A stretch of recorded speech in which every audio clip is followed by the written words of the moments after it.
Right,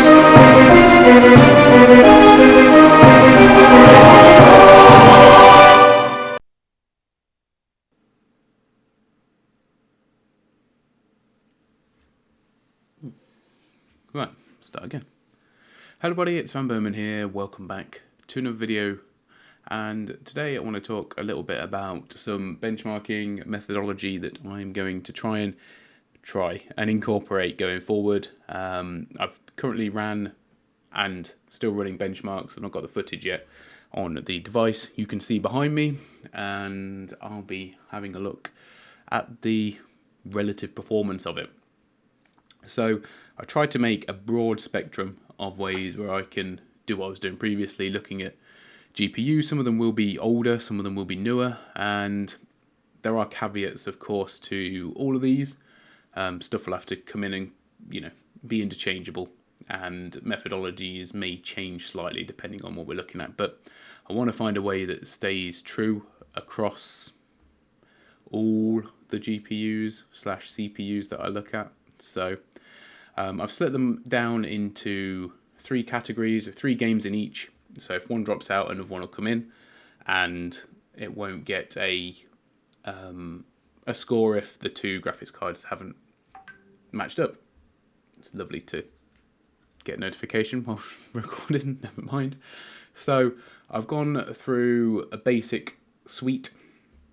So to start off with, we will look at 3D Mark, and I will do a benchmark for each of their DirectX counterparts, whatever that happens to be, just so we can get a comparison at some point on that one, and that will be pretty uniform because every graphics card that I look at should be able to do at least one of those tests.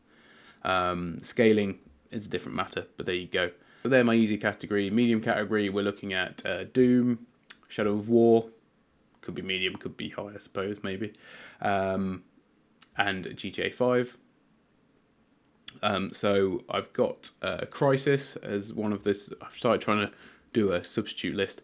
Crysis, the original, will go in there. If not, because obviously that will run on older hardware. And then for the high benchmarks, I've got Final Fantasy 15, just the benchmark, not the actual game, the benchmark program. Metro 2033.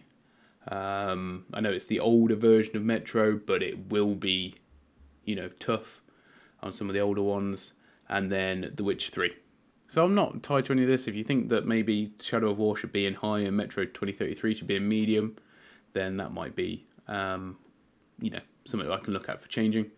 So the marking is more based on stability rather than raw performance. All the settings will obviously be similar, or very much the same.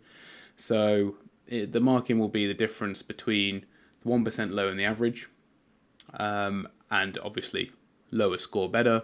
Stuff with 3D Mark and all that sort of stuff will be its own comparison. So basically, whatever that score is, it's then there's a multiplier. So it's 0.5 for the ones in the first category, a flat rate for the medium category, and 1.5 for the high category. So there really is more emphasis on those games that should be more difficult to run, mainly because they'll be newer. So I will see how that works. The traditional scoring will still take place. There'll still be those comparison charts. There won't be for the first one, obviously, because that's us starting afresh. But going forward, you'll be able to see the test bench versus the laptop. Some games where the methodology does apply, and other games where it doesn't. I think it's because I want to show a more truer picture of actually what can you expect from that graphics card. Okay, average FPS. I've got a couple of ideas for videos and discussion points with the laptop that we'll go through.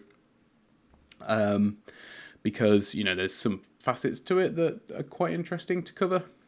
Maybe something else that I could go down is frame times as well.